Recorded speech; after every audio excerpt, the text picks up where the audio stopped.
Boa tarde, pessoal. Sejam todos muito bem-vindos.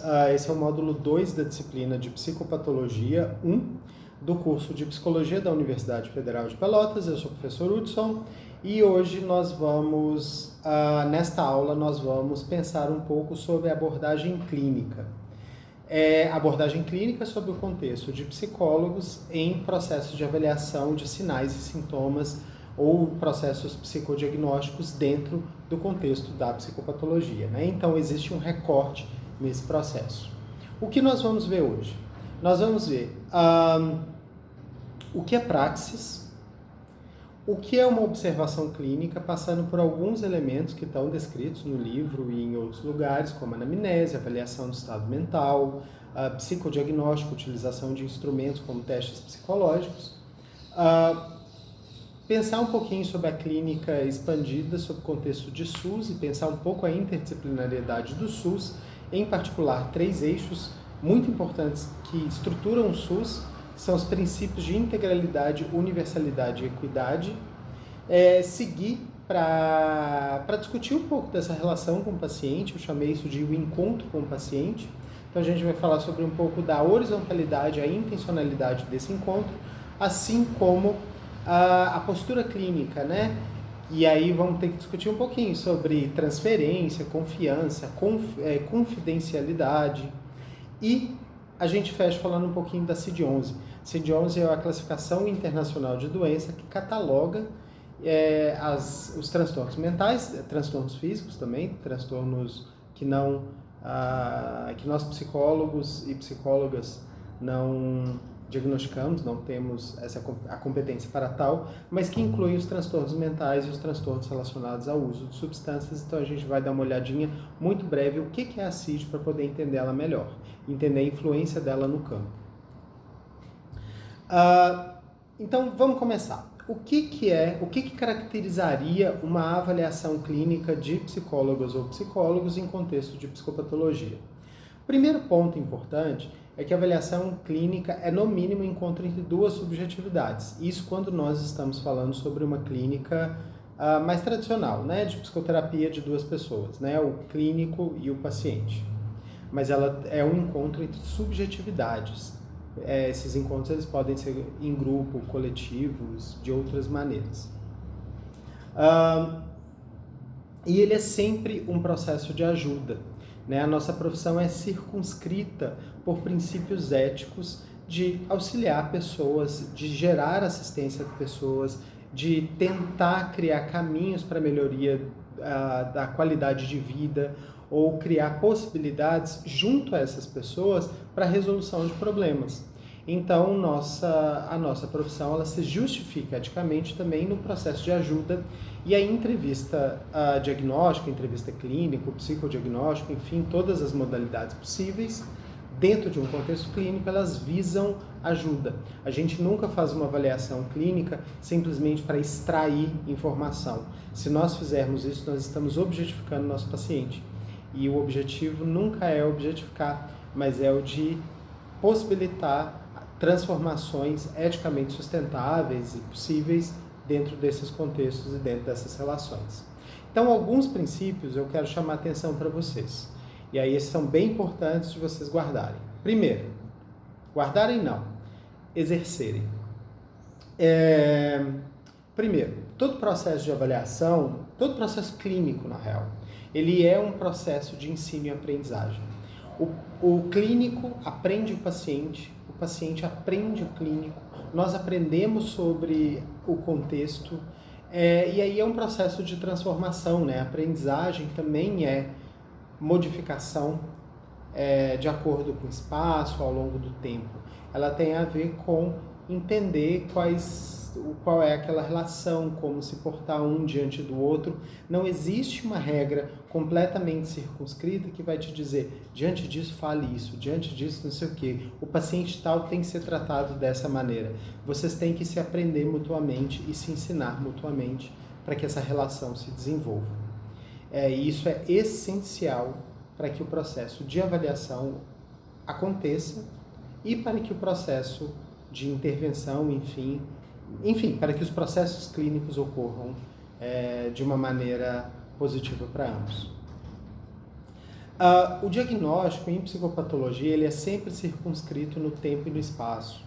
Isso significa que você diagnosticou uma pessoa hoje, ela não é aquilo, né? Você não reduz ela àquilo. Então, assim, é um estado mental que você está identificando agora, uma relação com o mundo que não é infinita, não é eterna, então ela é circunscrita no tempo, está acontecendo aqui, agora, no contexto, né? Ela acontece dentro de um contexto clínico, que pode ser um contexto de consultório, pode ser um contexto institucional, de um hospital, de um ambulatório, enfim. Então ela está sempre circunscrita no tempo e no espaço, não podendo ser, portanto, generalizada para circunstâncias ou locais que nós não teríamos a condição de fazer, né? Então, ficar sempre muito atento a essas questões. E o terceiro aspecto importante... uma outra coisa. Quando eu falo tempo e espaço, eu também falo que ela é historicamente delimitada. Se nós formos, por exemplo, na história da psicopatologia, o modo como se clinicava 100 anos atrás e como se diagnosticava 100 anos atrás, não seria válido hoje em dia, mas foi válido lá atrás temporalmente. Então ela também é circunscrita no tempo e no espaço. Se nós formos mudarmos de país e mudarmos de legislação e mudarmos de código de ética profissional e de poderes profissionais, a gente vai ter que também adaptar, pois nossa profissão é circunscrita institucionalmente também e regulada por essas instituições, e é importante sempre atentarmos a essas regulações.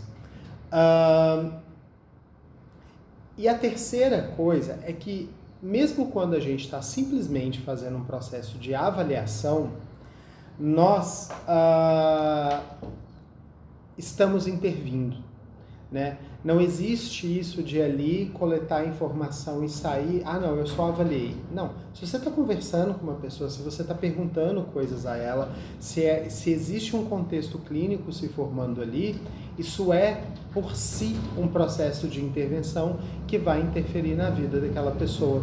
E, portanto, tudo tem que ser muito circunscrito do ponto de vista ético, científico e humano, né? Humanista. Bem,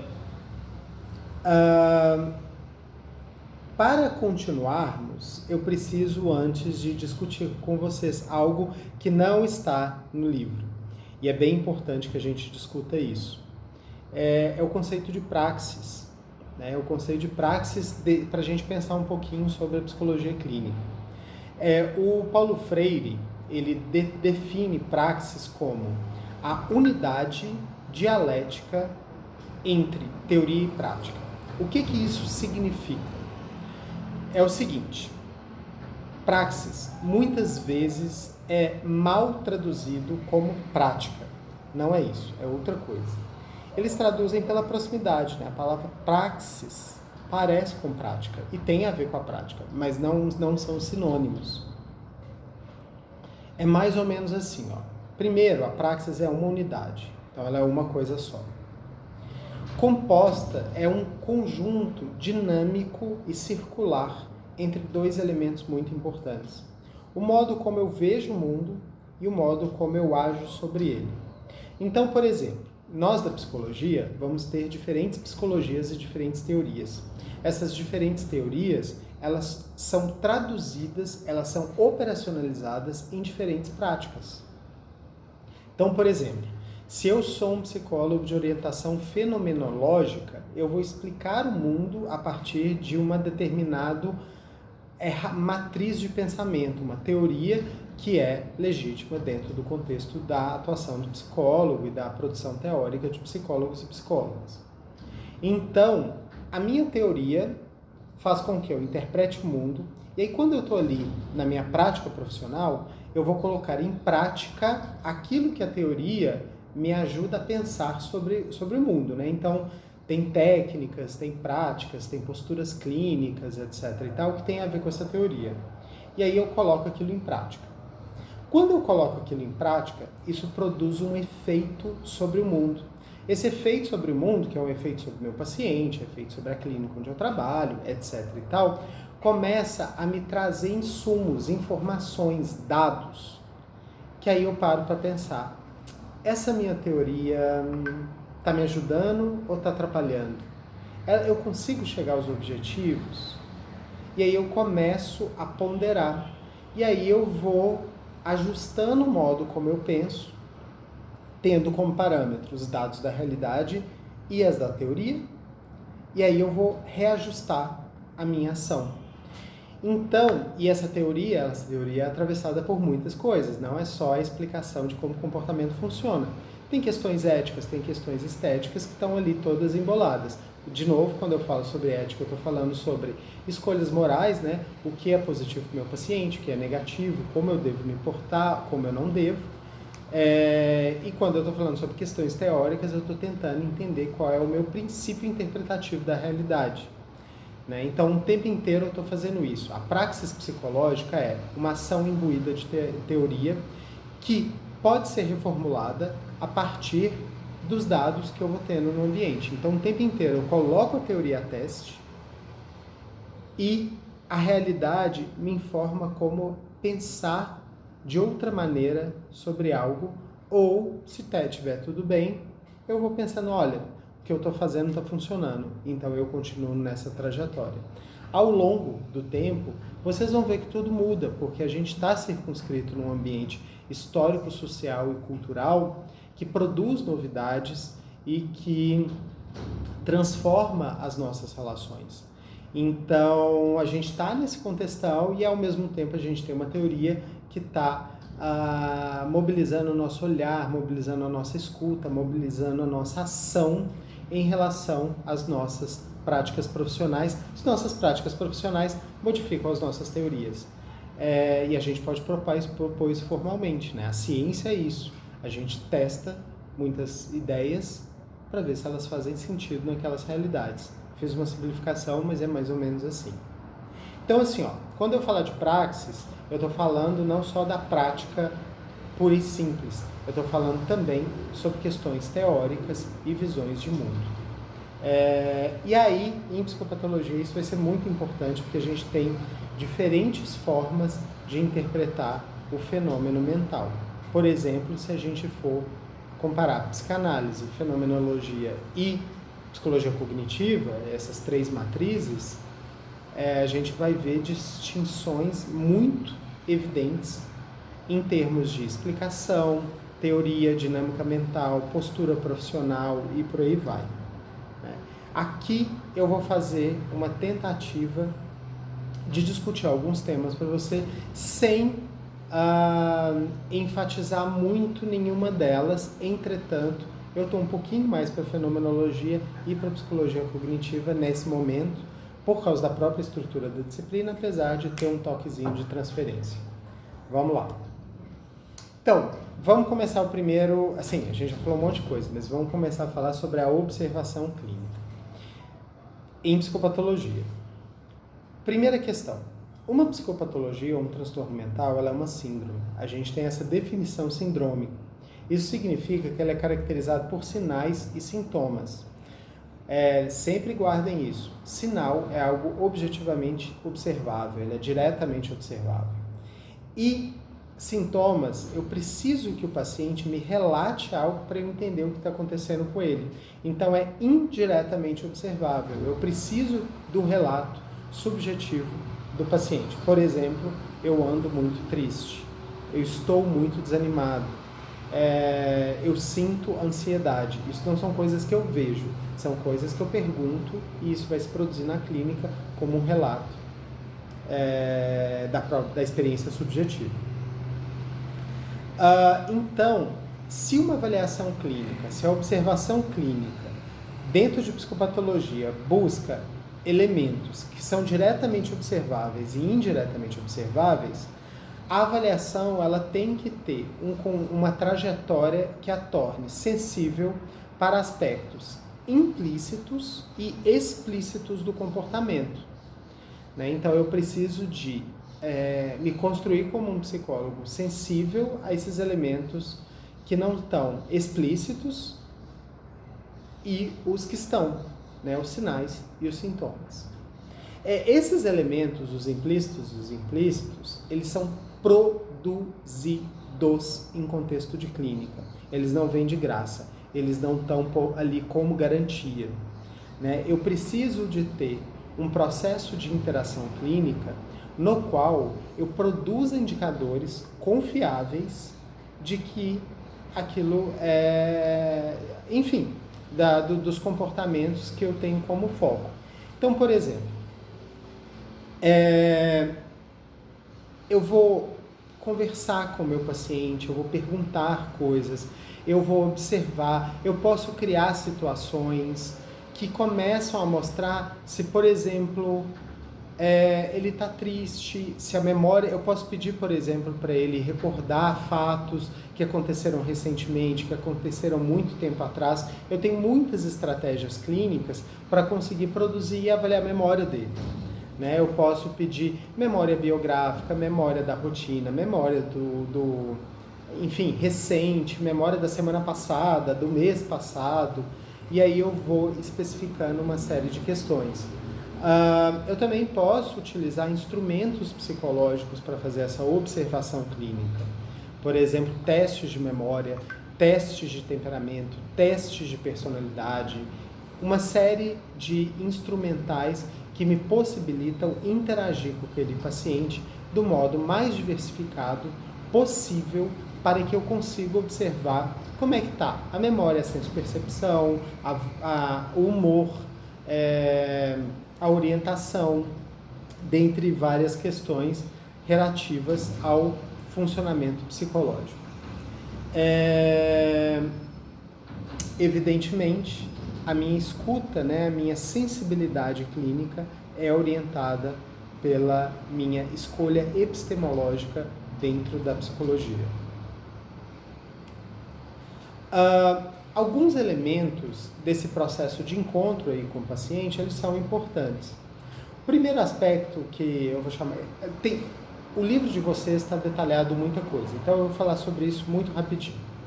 Quando a gente encontra com qualquer profissional, a gente precisa de ter um encontro que gera confiança naquele serviço que a pessoa está ofertando, né? Então, assim, quando eu encontro com um psicólogo ou com uma psicóloga, eu preciso de conversar, preciso de entender o que eu estou fazendo ali, precisa de ter esses aspectos iniciais da conversa, que muitos psicólogos chamam de rapport, que tem a ver com o estabelecimento do trabalho, da confiança, da relação terapêutica logo de cara, logo no início. Isso é muito importante, né? É um processo inicial de aproximação com o paciente que estabelece elementos do trabalho que precisam de ser respeitados e uma conexão inicial mínima deflagrando a lógica de ajuda daquele encontro. Alguns instrumentos podem ser utilizados. Por exemplo, a anamnese é um instrumento importante muitas vezes, principalmente na avaliação das psicopatologias. A anamnese ela é uma entrevista estruturada, longa, completa. Ela é estruturada, né, mas o modo de pergunta é livre, você precisa de preencher aquilo, então ela é semi-estruturada, na qual você vai pegar dados sociodemográficos, dados educacionais, etc. e tal, e o histórico do paciente em termos de sinais, sintomas, doenças, dentre outros fatores de resiliência, inclusive. A anamnese geralmente é muito importante. E depois você vai fazer o exame do estado mental. O exame do estado mental é uma coisa que a gente vai ver um pouquinho mais para frente, mas é exatamente isso que eu estava falando agora há pouco, né? Ao conversar com o seu paciente, ao observá-lo clinicamente, ao se tornar sensível para aquelas manifestações, você já está fazendo uma avaliação de aspectos, de sinais e de sintomas. Então, por exemplo, uma paciente ou um paciente que tinha um padrão de higiene, esse padrão muda, isso é diretamente observável, né? A pessoa, vamos supor, ela era sempre muito limpinha, sempre muito bem tomado, etc. e tal, ela de repente tem uma quebra na história de vida dela e ela começa a se apresentar com um padrão estético de higiene diferente do anterior. Ou às vezes o contrário pode acontecer, né? Ela pode começar a ficar muito obsessiva com a limpeza, coisa que antes ela era mais tranquila.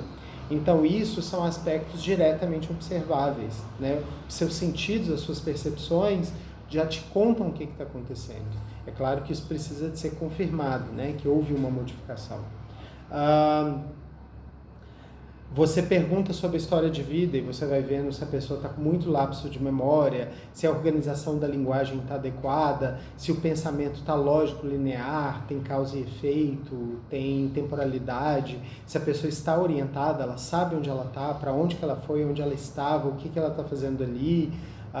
Enfim, todos esses elementos você consegue através do processo de observação clínica, que, repetindo, a observação clínica não é visão, né? Eu estou falando de todos os procedimentos que eu faço na clínica para poder construir aquela relação e que acabam produzindo os dados que eu vou interpretar sobre uma ótica teórica e sobre uma ótica profissional do psicólogo e da psicóloga clínica.